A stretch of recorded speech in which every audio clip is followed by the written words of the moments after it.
I mean, it gets way more insane. That's what we were talking to somebody about systemic racism, and I was like, you think that you can just pull yourself over your bootstraps? It's like, that's good for you. Yeah, just try harder. Yeah, come on. Yeah. Oh, I'm sorry. What? Mm-hmm. He was like, well, and they're like, why do you not like gay people or trans? And they're like, well, they get that. I was like, that's like 1%. Yoo-hoo. Yoo-hoo. Welcome to Las Vegas Pride Podcast, and welcome to the special edition where I'm talking about diversity, equity, and inclusion as it relates to the housing industry in my other role as a realtor and as co-chair for the Las Vegas Realtors on the Diversity Committee for 2026. And I'm joined today with Jamal Ealey. Yeah, I'm the chair of Diversity Committee for LVR Association. Hey, thank you so much for having me on, Brady. I'm excited. Got my boss in here to come and help us out, I guess. Yeah. Words. Yeah, right. So I'm going to go through a presentation today that really covers just broadly diversity, equity, and inclusion through a lens for LGBT. It is Pride Month. We're in June. We're celebrating and doing this presentation coming up. But we'll talk about a lot of different topics today. I've got a couple quick disclaimers, so I'll hop into that. The presentation includes some historical archival footage. There's some language that is coarse, so it may not be for all audiences, but I've decided to leave it in because it is important and relevant and true to the people that spoke those words, and it's still true and relevant today. We're getting real, people. Yeah. A few other things about this presentation. So we're going to talk a lot about minority groups who do experience inequity in many systems, and they face unfair hurdles in housing especially. And throughout this presentation, we'll see some historical and current systemic and practical examples of unfair treatment of minorities. There are systems in housing that show that clear as day. We'll talk a lot about privilege. So privilege is an unfortunate thing that society does by valuing certain things higher and lower than others and putting conditions on certain people. Society today, unfortunately, has a lot of unconscious and conscious biases baked into all of our systems from the top down. It's impossible to avoid it. Historic systems of oppression echo today, and negative impacts of past systems still affect people today. Those negative results are disproportionately applied and impact minority groups. We'll see that in a lot of the examples that I'm going to run through today. And privilege runs so deep that even within minority groups and even in advocacy systems like the LGBT movement, we still see the echoes of that. And we'll look at some of that today too. If anybody's interested in our alphabet soup, we like to call it, LGBTQIA+ refers to people who are lesbian, gay, bisexual, transgender, queer, intersex. That used to have a different word, but that's the word that we use nowadays in the modern era for it. And then asexual and or agender. So those are all different identities. There are many other letters. The plus stands for a lot of different things. They're not all sexual orientations. There can be other identities that are expressed in this or that have come to be part of the LGBTQIA+ community. And modern movements see all rights as human rights. We really are advocating for the rights of everyone, not based on just their sexual preferences or their sexual orientation or their gender expressions. We are building community for those people and culture for those people, but we're advocating for justice and equality for everyone. And you being here is great, but also having an active role. So making sure that you are doing what you can. If you see something wrong, say something about it. If you feel a certain kind of way, talk about it. The more that you talk about and celebrate and support diversity, equity, and inclusion, the better the world will be. So I will, for the most part, skip over this, but I'm Brady McGill. I'm the president of Las Vegas Pride. I'm a Las Vegas native. I have been with Las Vegas Pride for more than 17 years, and I have the most recent 6 years as the organization's president. I'm also a realtor. I've been with Agency Las Vegas for 8 years. Do a little intro for yourself, too. Oh, phenomenal. My name is Jamal Ealey. I'm actually also a native. Been here majority of my life, world traveler, all the fun stuff. I've lived in different countries, different states, but it's always brought me back home to Las Vegas. Will always be my home. Been in real estate for 9 years. I've kind of been hopping and skipping and jumping between 2 to 3 brokerages, but I'm a big advocate. I work on obviously the Las Vegas Association of Realtors for their chair of diversity. I have 3 state positions and an NAR position. So yeah. It's all about myself. Passionate about our community and culture as well. Jumping a little bit about Las Vegas Pride for the presentation particularly. It's for an audience that may not know as much about it, but Las Vegas Pride is more than 43 years old. We're a nonprofit working in Southern Nevada, and we were started by students on the campus of UNLV. And we've been a volunteer organization that whole time. So my whole time with the organization, all volunteer work. Pride is in October every year. We do have year-round events. So this June and every month, we actually have events for all ages. You can see some examples of our Las Vegas Pride Parade in October, our Las Vegas Pride Magazine. This Las Vegas Pride podcast is also a product that we have to communicate and build community and culture. Our Las Vegas Pride Family Bingo, our hikes, our pool party. Come check it out. So some quick baseline concepts that we'll jump through. So yeah, LGBTQIA individuals are minorities within minorities. So through a lot of the data and examples that we have in this presentation, LGBT people often get erased, right? So through history, because of societal pressures and because of privilege, certain times LGBT people in the past would hide, right? They would have lavender marriages. They would marry each other of opposite sex and live still as LGBT people, but hiding in plain sight. We see similar things with race. People that could pass sometimes would and benefit from those, systems of privilege, right? Same for LGBT people, right? And oftentimes people don't like to report. Not always these things are tracked. Not always these things are reported. Not always people are honest in this data. So it's sometimes hard to track some of this. But we know that there are LGBT people in the minority segregation and injustice that we'll see in some of the housing data that we'll look at. Pride and modern activism groups work to build community for everyone, cultural representation, while also advocating for respect, diversity, equity, and inclusion for all people. Fair and equitable housing is the number one individual wealth generator for individuals. It also is a huge wealth engine for society in general. So having a healthy housing market that is fair and equitable for everyone helps everyone, because that's how our taxes get paid, and we have schools and we have roads and we have airports. So it's important that those engines are running and that they're fair and accessible to everyone. And we will again see minorities and groups that are those with visibly identifiable differences are often the most marginalized. People that you can see that they're different often experience the most repercussions of systems, and people that can pass or can hide and get by to look as though they have privilege often experience that privilege. Like that's a real thing. So we see those systems play out. Opening with a clip from NAR, from a learning manual, and we'll talk a little bit about those points. Under all is the land. Upon its wise utilization and widely allocated ownership depend the survival and growth of free institutions and of our civilization. Since 1924, these words have anchored the code of ethics of the National Association of Realtors. A core principle is that widely allocated ownership is central to American growth and prosperity.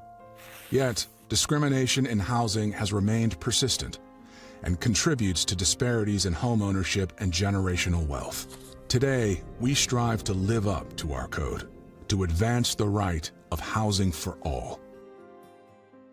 Well, so we have a really honest, quick overview from National Association of Realtors for a past of some really obviously blatantly racist and segregatory systems that they put in place and baked in for all realtors. We'll get a little bit more about some updates and changes and some timelines that actually improve some of these things throughout the presentation. But any thoughts or musings on the history or the past here? Yeah, I mean, there's a lot of things. Obviously, we were kind of talking between that. And when you look at the Fair Housing Act of 1968, I think the biggest thing you have to realize is that when a lot of these things, especially like with Amendment 14 and stuff that they're taking back and all these different kind of like lackluster things, the Fair Housing Act and the Civil Rights Act were all encompassing. So we realize that a lot of the minorities and like the African American and Black weren't even able to use it as people coming in, as in from like Mexico, from other parts of the world, Scandinavia. You saw a lot of people from, from Italy to Russia to Ireland coming in off that same act of the Civil Rights Act and the Fair Housing Act. Yeah. So when you look at it, and then you look at what you talked about earlier was like being kind of like undercover. Like if you were an Italian or you were gay or anything else, it was much easier for you. And the people that was enacted for, they were still stepped over. Right. And then in the same sense, you got to look at the Supreme Court that we talk about, where they were born before 1968. So when we think about like systemic racism and people going into that, those are taught into an environment. And unfortunately, I grew up in low-income housing. My stepfather was institutionalized. So that means he went through the prison system. And if you know how the prison system works, and especially since it's been privatized, you're getting paid. So they have a very good incentive to keep you into that system. Right. So the first time that I was literally kind of my eyes wide open was 8 when there was a parole violation at 11 o'clock at night. So they were I was handcuffed and did everything else, and it was just a par for the course. So when we look at all these things, especially from a housing standpoint for like what we do, a lot of the things and a lot of the people are still in place from 1968. And even when you talk about like anti-segregation, a lot of the same people who were basically the people who lived through it or were the first ones that integrated into these schools are still alive. Absolutely. So it's a very difficult because a lot of times as a minority, we did just get told to, that doesn't exist.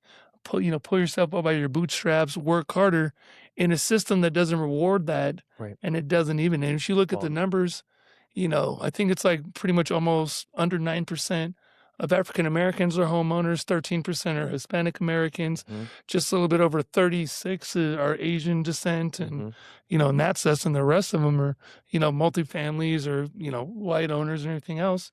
And that's just something from my side, and obviously being an advocate is what we do, is try to pass this information along and try to let them understand that one of the only things that we could do as Americans is own something, put it down, so we can build generational wealth through that way, to just put a roof over our heads. So it's, we say history or we're looking at things in the past, but it's really current events. Like these things are happening now, right? Yeah. So, and we'll talk on every single point that you actually brought up. So some interesting things. So moving from that quick overview, a little bit more specific, zooming in on some 1948 things, the 1968 Fair Housing Act, and then moving into some LGBT things into our next couple of slides. In Nevada, the desegregation didn't end up until 1971. So that's a good waypoint here. 125 residents of an affluent Minneapolis neighborhood approached William Simpson, who just bought a plot in the area, and told him to leave. The Simpsons would be the second black family in the otherwise white neighborhood, where they intended to build a home. When the Simpsons refused offers to buy them out, their neighbors tried blocking their home's construction. They finally moved into their house, but the incident had a ripple effect. Just a few months after the mob harassed the Simpsons, the first racially restrictive covenant was put into place in Minneapolis. Covenants are agreements in property deeds that are intended to regulate how the property is to be used. Beginning in the mid-1800s, people in the United States and elsewhere began employing them in a new way, specifically to racially restrict properties. They wrote clauses into deeds that were meant to prevent all future owners from selling or leasing to certain racial and ethnic groups, especially black people. Between 1920 and 1950, these racial covenants spread like wildfire throughout the U.S., making cities more segregated and the suburbs more restricted. In the county encompassing Minneapolis, racial covenants eventually appeared on the deeds to more than 25,000 homes. Not only was this legal, but the U.S. Federal Housing Administration promoted racial covenants in their underwriting manual. While constructing new homes, real estate developers began racially restricting them from the outset. Developments were planned as dream communities for American families, but for white people only. In 1947, one company began building what became widely recognized as the prototype of the post-war American suburb, Levittown, New York. It was a community of more than 17,000 identical homes. They cost around $7,000 each and were intended to be affordable for returning World War II veterans. But according to Levittown's racial covenants, none of the houses could be used or occupied by any person other than members of the Caucasian race, with one exception: servants. Between 1950 and 1970, the population of the American suburbs nearly doubled as white people flocked to more racially homogeneous areas in a phenomenon known as white flight. The suburbs spread, replacing native ecosystems with miles of pavement and water-guzzling lawns, and their diffuse layout necessitated car travel. American automobile production quadrupled between 1946 and 1955, cementing the nation's dependence on cars. Federal programs like the GI Bill offered American veterans favorable lending rates for buying homes, but it was difficult for people of color to take advantage of such resources. Racial covenants restricted them from certain neighborhoods, and at the same time, government programs labeled neighborhoods of color bad investments and often refused to insure mortgages in those areas. Therefore, banks usually wouldn't lend money to people purchasing property in neighborhoods of color, a practice that became known as redlining. So instead of owning homes that increased in value over time, creating wealth that could be passed to future generations, many people of color were forced to spend their income on rent. And even when they were able to buy property, their home's value was less likely to increase. The suburbs. It gets way more insane. That's what we were talking to somebody about systemic racism, and I was like, you think that you can just pull yourself over your bootstraps? It's like, that's good for you. Yeah, just try harder. Yeah, come on. Yeah. Oh, I'm sorry. What? Backs and dead ends that minimize traffic. Meanwhile, city planners often identified redlined neighborhoods as inexpensive areas for industrial development. So, the massive freeway projects of the mid-20th century disproportionately cut through redlined neighborhoods, accompanied by heavy industry and pollution. As a result, many neighborhoods of color experience higher rates of drinking water contamination, asthma, and other health issues. People targeted by racial covenants increasingly challenged them in court, and in 1968, they were finally banned under the Fair Housing Act. But the damage had been done. Racial covenants concentrated wealth and amenities in white neighborhoods and depressed the conditions and home values in neighborhoods of color. As of 2020, about 74% of white families in the U.S. owned their homes, while about 44% of black families did. That gap is greatest in Minnesota's Twin Cities. Across the country, neighborhoods remain segregated, and 90% of all suburban counties are predominantly white. Some landlords, real estate agents, and lenders still discriminate against people based on race, rejecting them, steering them to and away from certain neighborhoods, or providing inaccessibly high interest rates. Gentrification and exclusionary zoning practices also still displace and keep people of color out of certain neighborhoods. Racial covenants are now illegal, but they can still be seen on many housing deeds. The legacy of racial covenants is etched across the pristine lawns of the American suburbs. It's a footnote in the demographic divides of every city, and it's one of the insidious architects of the hidden inequalities that shape our world. So we can see in this example that ended up being a Supreme Court decision that even though, rules are in place, people found their way around them, people continue to be racist and implement these systems, and some of the baked in societal pressures that continue to drive, people to have less, right? Like gerrymandering? I never thought that would come back up. Let's take away seats from everything. Yeah, wild. On May 3rd, 1948, the United States Supreme Court issued its historic decision in Shelley v. Kramer. The court held that racially restrictive housing covenants cannot be legally enforced. This landmark event in America's civil rights movement had its origins with a family named Shelley, who were trying to buy a home in St. Louis. Missouri Historical Society historians Cicely Hunter and Gwen Moore tell us the story.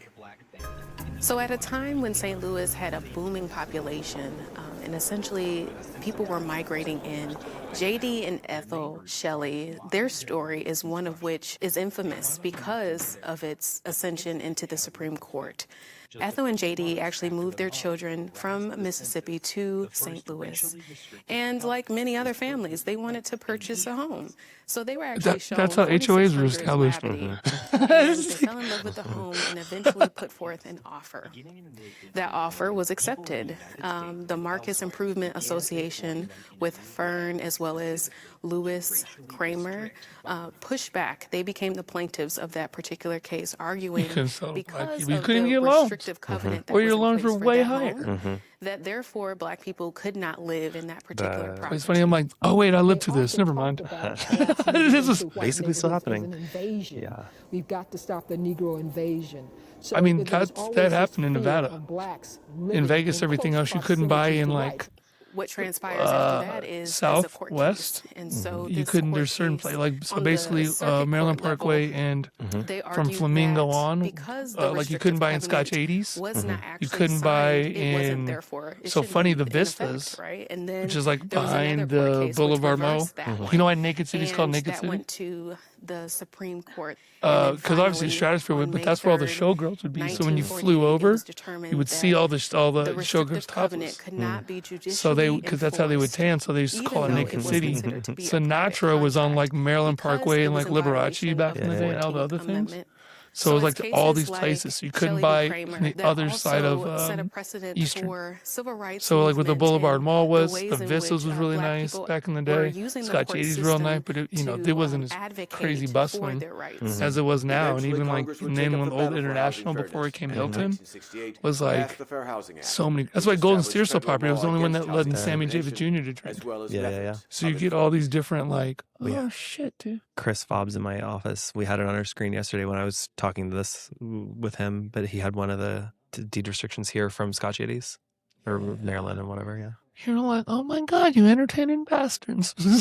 But that's the cool thing about Vegas is so, because of this was like one of the best places to work. When the mob was here, like funny enough, like the criminals and everything else were the easiest place to like get ahead up. I mean, this is literally what they're doing now though. Mm-hmm. They literally effectively got rid of the middle class in 18 months. Mm-hmm. That is so incredible. That is so incredible what they did. And made housing so enough. Yeah. And it's insane because 85% of the stock market is controlled by 10% of the people. And people are like, the Dow is up. You're like, bitch, that doesn't concern me. There's so many When other only people. 32% of people actually own stocks. You're like, oh. The Dow. Yeah, but it's just so, and they're just like, you know what, let's just, like, even what they're doing is like very, I've been to Russia, I've been to China, I've been to all these places, even in Hungary, like, you see these terrible things happen, and they're just like, you know what, let's just start blasting us with crazy shit, and it's like, Then nothing oh, seems crazy anymore. Yeah. but now, because smart people get off social media, they stop watching the news, and that's how they win. They're pushing all these bills. No one understands them. No one even understands how government works anymore. Mm-hmm. Like, people are outraged. Like, who's your councilman? They're like, what the fuck do I need to know that for? You're like, well, so many receipts. I'm like, oh, let's debate. I get excited. I was like, So we can see in this example further the systemization of how all of these systems came to play to really conspire and really keep people of color and minorities out of the housing market, which really has harm and has ripple effects, but also creates these areas in a city that are downtrodden. And when we have areas that are being improved upon, those are growing in value. So generational wealth and the long-term ripple effects of some of these systems. I mean, if you guys, the craziest part, I'll give you two examples how this works now. Rent right now, right? If you look at, because a lot of Nevada, if you guys don't know, is controlled by the federal government, that's how we got our statehood and everything else, right? Well, because we sit in a bowl, you can't really build too far out, and they're not releasing building permits as other places should. That's going to keep up with the base of the influx. So what they're doing now is they're going to start gentrifying central Vegas, and you can see these because rents are actually increasing only in Central Vegas. And what happens is that when you start to have these projects, they're going to start declaring eminent domain. On the outskirts, especially think about Boulder Highway, look up just 2 years ago when they had low-income housing, Beezer, hopefully they're not name dropping, but actually had low-income housing, and they built it on the landfill. So all the homes are now shifting, and because they said that it was the buyer's due diligence to get these surveys because they were low income, now they're SOL pretty much on these shifting homes that almost have no money. Yeah, I know the city is working hard. The city of Las Vegas, the city council is working on some initiatives for some affordable housing or low cost housing, but affordable for who, right? Like by the time they get built, the rents are so high, like who can afford them? It's kind of a chasing problem. The sad truth is that minorities have been historically left behind, even within safe spaces, including in activism movements and within our professional associations. The little progress that we have made in this space has been in the very recent past, and we must all work together actively to make real and lasting change. So these are systems that take active work to undo because people actively made them the way they are. Yeah, and just a little part, that's like one of the biggest things we have to be advocates for and everything else, because what's so great about America is that when you see things, usually what we're so good about is basically making reform to correct it. And I think everyone who's in these minority groups, from, alphabet soup to, Blacks, Mexicans, Hispanic, whatever it is, the reform has gone the other way. So it's like, it's disheartening, but I think it's because we're getting blasted with so much negativity on what we can do and what are the right steps that they keep on closing off, and how do we do this, that, it's really hard to basically keep on fighting. So for other people, laws should exist to make people healthier, wealthier, happier, or wiser. End of list, right? Like that's what we're doing here. So speaking of, from the start of really what is now called the Pride movement and a lot of those pieces, which is related directly to Stonewall, not that that was the first and only kind of like uprising, but it is the most famous one that gets a lot of the credit for a lot of things. That happened around the same time of the Fair Rights Movement, the Fair Housing Act. The civil rights movements in the U.S. were in the late 60s. So in 1969, the Stonewall riots in New York are a big waypoint for the LGBT movement and really the birth of being out, being visible, kind of breaking through that closet of people that were using their privilege, were coming out, and then showing those in numbers is really what the Pride movement does today, showing how many people are LGBT, and really taking the power back for systems that had oppressed LGBT people by being outed, right? Taking that control back for themselves. This video clip is from the original, what is the very first Pride Parade, and it really reflects on some of that privilege and how minorities within our minority group have been mistreated. So stay tuned. It's a good clip, some coarse language. Be prepared. Oh. My expectation, and that of many people of color in that moment, was that this movement would also understand that there had to be a commitment to issues beyond the ones that were clearly on the table. We are everywhere in terms of, we are every permutation of humanity in terms of identities, from race and class and gender. What better movement to set as its vision and mission a connectedness with all of the struggles for justice? The work was cut out for us, for sure. Do you know how hard it is to be a gay Black woman? Girl, yeah. Oh my God. The minority at top of my, try to tell people about diversity. I'm like, that 51% of diverse people are women, right? To avoid any trouble, this is a day of unity for us. I want us to be happy.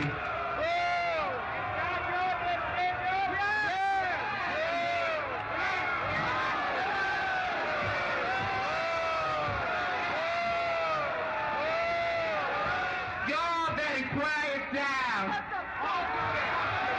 I've been trying to get up here all day for your gay brothers and your gay sisters in jail.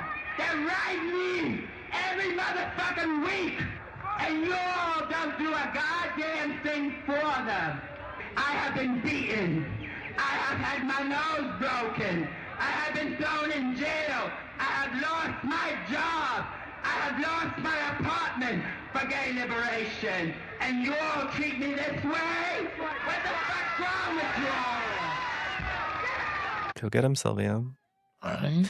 Give it a time to do something for all of us and not men and women that belong to a white middle class, white club. And that's what you all belong to. Revolution now! It's like, dude, why do you care so much? Like, what are they fucking with you for? Like, here he's like, But that's it. They the man would rather have us fight over scraps and focus on that than focus on anything else. but I think that's one of the hardest, and that's something I'm trying to learn, is that it's the label that gets us. So I'll say, a lot of people are like, well, I have a whole bunch of black friends, I have a bunch of gay friends, and we forget that we're just friends. Yeah. Because and then it's like, Well, and this is baked in the thing, like the trans thing, like they're trying really hard and like paint trans people as being freaks or it's insane. It bothers me when people like there should be black culture and things, but like when there's like, oh, be separate, like The whole thing. I don't. The whole advocacy is just to be your best version of yourself. Like, whatever it is, I don't care what it is. If you think you're going to be the best version of yourself and this is going to bring you happiness, because you look at like suicide, you look at things like the whole point of America is a melting pot. We were uncovered by racism. That's cool, but it used to be a 90-10 rule, right? You have 10% that are pieces of shit and they're going to try to ruin it all, but there's 90% of good people. And it's like, it's too easy to incorporate and move those numbers now, where it's like, yeah, it just kills me. So a lot of the Pride movement focuses on brighter kind of points in Sylvia and Marsha Johnson's lives. But that's a really honest and true account of the very first Pride parade. They commemorated the Stonewall riots with a march to Central Park. And they prevented people who were the most marginalized and the people that had done the most work for the movement from speaking to effectively a white audience of white males primarily.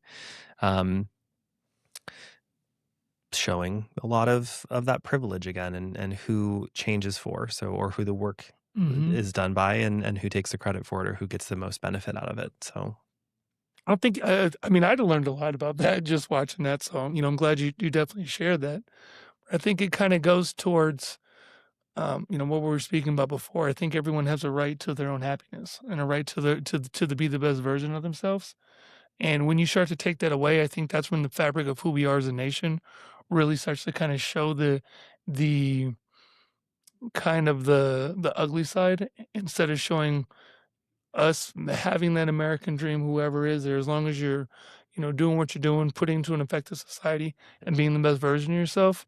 I think that's what really helps us, grow together. So yeah, people are out here working on, making their best version of themselves, and it affects other people very little. So, be kind to one another. Shout out in the video. So this is produced by Google in collaboration with the New York Center, and it celebrated 50 years of Stonewall. In the film is featured Judy Bowen. She's actually now lives in Las Vegas. She lived for many years in and around Stonewall in New York, but has now lived in Las Vegas for many years, and we are blessed to still have her with us today. She was there then. She's still here now. This is still current events, actually. Yeah, and that's the real crazy part, is that when we go back to things, a lot of people are still living. Yeah.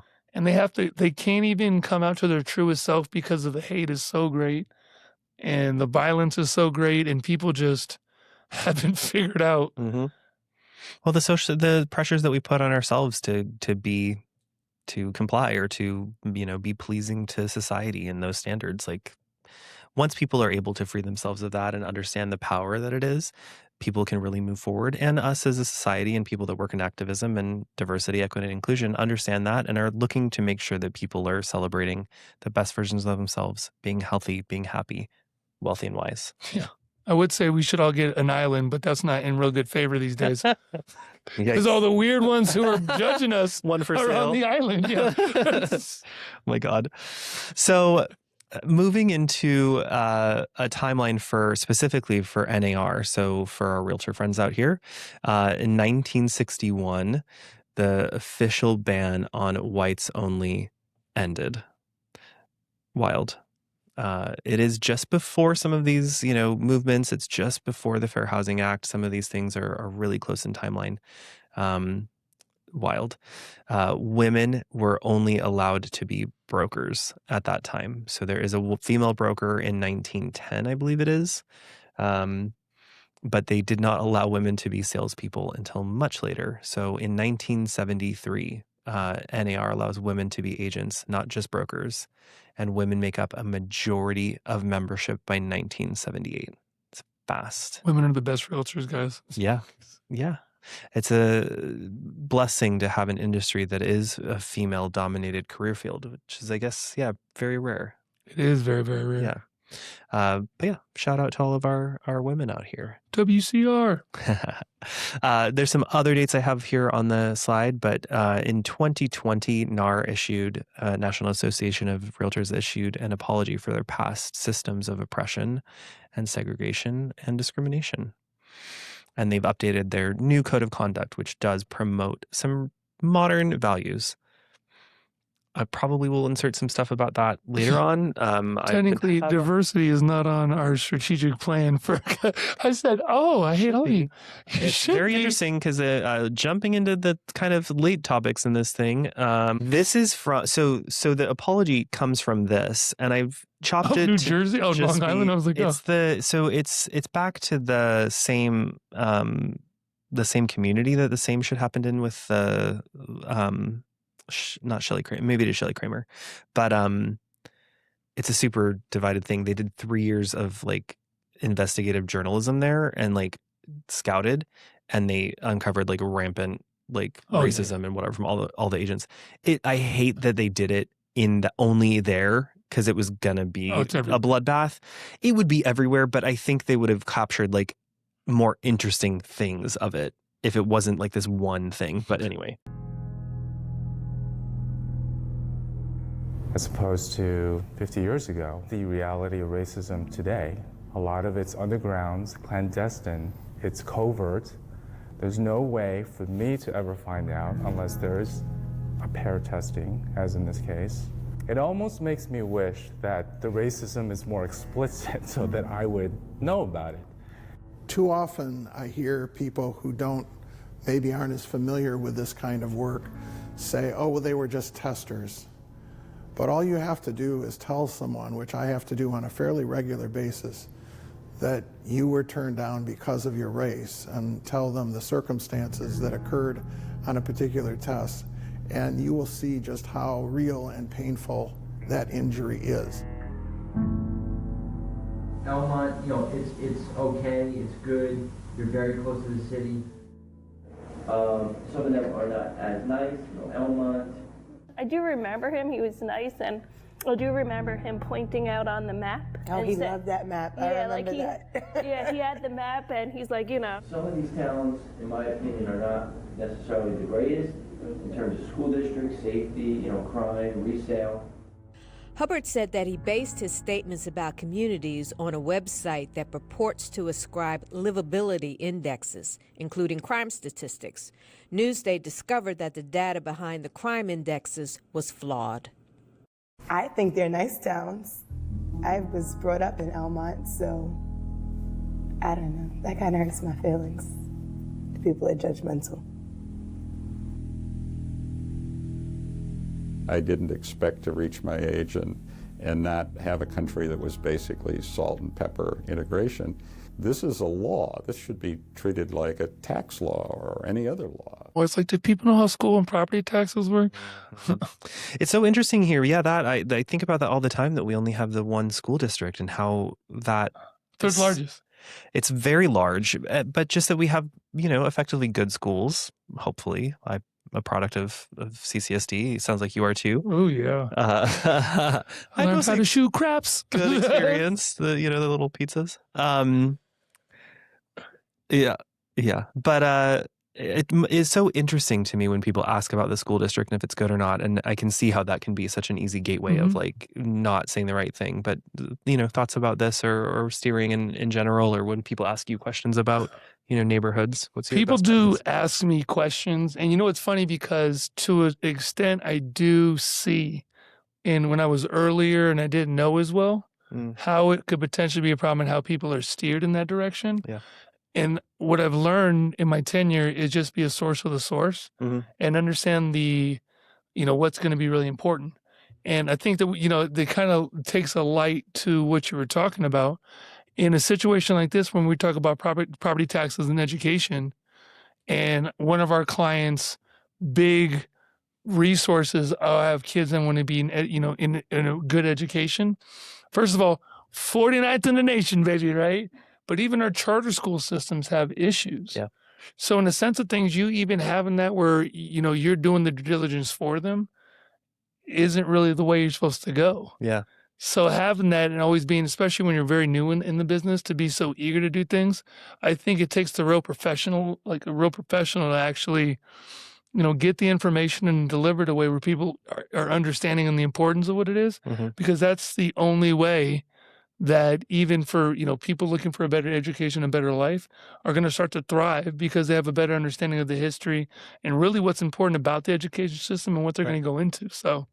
Yeah, I always tell my clients, to make sure to come back and shop in the nearest grocery store, get used to where you're going to live. That's your neighborhood, right? Make sure that you're familiar and comfortable and seeing what you want out of it. I can't tell you, the better place or a good version of things. Like, my opinion is not related. That's an easier way. I know in some of this testing, they were kind of covertly using those things and then burying some secret, things in it, which is, not what we're supposed to be doing. We're supposed to be making sure that people make educated choices, that they are getting that information on their own, and by doing that, by having them come back to dinner, having them shop at the nearest grocery store, check it out, is the way I think that we should be doing that. Yeah. And it's also important to understand, to tell them the history of it. Something you can grow into, because even like Central Vegas, when we're talking about us in a microscope, I mean, Central Vegas, when LVAC, the metal, these are all predominantly wonderful places. And just over time, just because the cost of affordability, them outsurging to Summerlin, all the way down from Southwest, Anthem, there's so many different kind of like understandings of what it means to be in this and what the history that you're going behind that. And more importantly, kind of educating them on the people who came from there, some of the, some of the good parts and light parts of every single neighborhood. Yeah. I get it all the time about North Las Vegas, right? Oh, I hear X, Y, and Z. I think it's great. I lived in North Las Vegas. There's nice parts of all over town. There's good and bad parts of, I don't know, Fresno or whatever, in any city, right? I don't know. Tucson. Yeah.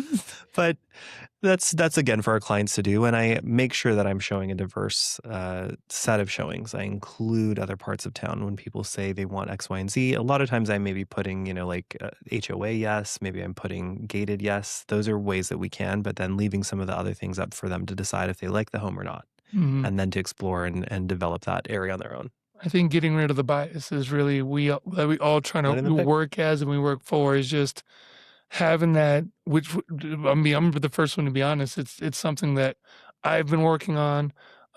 Labeling has been really, really something that I've really honed into the more I've gotten to politics and association roles and everything else. And I think when we start to do that, or even start to make those small steps towards it, not only are we going to make a better, basically, end game and experience for our clients, but that's, again, how we're going to make better conversations and better, implementations with ourselves. Being open about it, being honest about it. I make mistakes. I'm not perfect. I work hard and actively on a lot of these things. I did not come up from a very diverse or progressive point of view. So yeah, it does take work, and it does take some introspection to work on those things and admit that you can do better. We can all do better every day. So having that, be something that you think about often is a great place to start. Yeah. Hardest person you could be is yourself. And most people, what is the mirror? There's a mirror and a window. Most people look out the window instead of figuring out what's important in the mirror. Yep. So looking at some of the outfall from all of these systems that we have, and an incredibly oppressive segregated and an oppressive housing market against minorities has resulted in some of these things. A 2020 study shows that the median American white family has $188,000 of equity, while the median Black family has $24,000, and a lot of that is tied to housing data. We can see homeownership by race from 1994 through 2022. White families, 75%. Asian families at less than around 40%, 45%. It's the Black families are the red line, way down, 40%. It's crazy. Actually, it's history. Yeah, That's, I mean, if you look at Tulsa, if you look at what happened when, I mean, they say a lot of reason why Lincoln got assassinated because he was actually going to give ownership to basically what he promised. That didn't happen. Right. And then when you look at just what we were talking about before with, I mean, all the races, it wasn't just, and that's the whole thing, like the Civil Rights Act and everything else brought in a whole host of new people. Yeah. And I think a lot of people are easy to describe towards this systemic thing of normality and what the perception of the American dream is and who can have and who can't, put us in this situation where all these people who don't own anything else are the same people who built the railroads, built our infrastructure, did everything else, and they're the ones who took the most risk and got the least out of it. During the Fair Housing Act and the GI Bill coming back, Black families were denied access to those programs even though they'd served in war. Yeah. It's really, really unfortunate. So yeah, that's the reality that we're working with. So is there an upside to this slide? I hope so. I hope that our industry and I hope that our licensees out in the world are doing a good job in helping people. I think it's a privilege, and I work extra hard when I get the chance to work with people who are minorities. Like I do find joy in making sure that I am helping those people, especially because I know that it's difficult, right? What can we do though? What can we do to make things better? Report violations. So you can talk to your broker, you can talk to us, we can talk to the Nevada Equal Rights Commission. There's the HUD office is the Fair Housing Administrator. They are actively taking care of these types of situations. We can build awareness, being aware of inequities and inequalities, and we can acknowledge that these things happen and start doing something, right? Embracing diversity, learning about cultural differences, building on our awareness, spreading the good word, and then implementing consistent practices and policies, avoiding unconscious bias. Like we have to be active about it. We are obligated, required by our code of conduct to refuse bad actors. We need to tell people who are asking us to do things that are in violation of our housing policies that we will not work with them. It sounds scary. It's difficult to decline business, right? You want that paycheck at the end of the transaction, but we have to tell them we will not work with them. They're violating the law, right? Having a hard line on that is very, very important and powerful because you will also have the benefit of not working with somebody who is racist or sexist or phobic of some kind. It will do you a favor more than you realize. And then being involved. So being here, watching this program, coming to our panels, being a part of diversity and celebrating that in the world is a great thing. I love this image and graphic that very much is the senescence, hopefully, of the concept of diversity, equity, and inclusion. So in our first cell, we see the reality. So some people have what is an unfair advantage that they came into life with. Some people have an unfair advantage. This person is quite short, but they also are starting at an extra disadvantage. They're in a hole on top of that. We then create some equality. We give them all the same thing. So now his disadvantage of being underground a little bit is taken care of and they all have one box. But you can see that that isn't fair for everybody because our short friend still doesn't get access to the good stuff. We can see an example of equity that benefits that. He had a disadvantage that we've accounted for. Our tall friend needs none. Our middle friend needs a little. Our short friend needs some more. But then at the end of the day, we also have our last slide, liberation. Why is there a wall? Why are we preventing access to the view of the ocean and the sunset, right? What has society done to create barriers that we fight over, right? We should all have equal access to fair housing, health, wealth, happiness, wisdom. I like deliberation, my favorite. Yeah. Because if we're being honest, I don't think the reality is going to be the reality. And those are the people that, we talk about bad actors and everything else and what they're trying to do. I mean, it's staggering if you look at it. And I think when we start to label these things, I think that's where we really get in trouble from it. The reality is, going to be staggering, and the historical bias of it. And we're always getting told we can't cry for spilled milk. I didn't have any slaves. I have these gay friends. Like, I have X, Y, and Z things that are excuses to make everyone feel better. But when I look at the liberation part, the only thing we're asking, I think, is just to be holding hand in hands with the people beside us. Like, I'll take, the equality thing is and the equity thing is all right, but just to know that there's not this terrible bias that somebody thinks I'm less than them, and then that we can just go into the same direction, knowing that we've always been going in the same direction. When anything gets real in this country, they need us. I think that's the most hurt of it all, because we're, as minorities, and we're not even like considered people, or we're always considered less than. And the sheer perspective of them, like us thinking that, disgusts some people. That's, I think, what hurts the most, is that we're all trying to get whatever it is. And I don't even think it's like, not speaking because I come from a multi-race, but I've seen racism on both sides of my family. And it's not just white people, it's not even blacks, it's everyone else.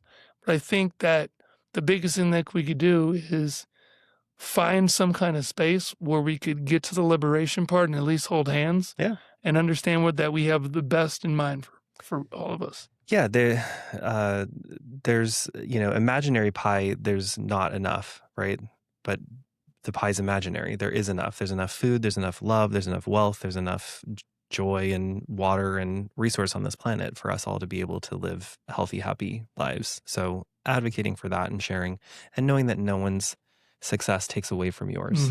That's where I think that exchange happens, and then it becomes, that exchange of value becomes the exchange of the power, and we have to understand that those are so related. My closing one, it's an uplifting as it gets, I guess.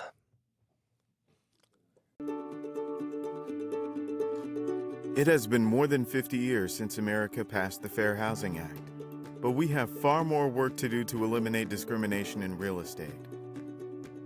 Welcome to Fairhaven, a new fair housing learning experience from NAR.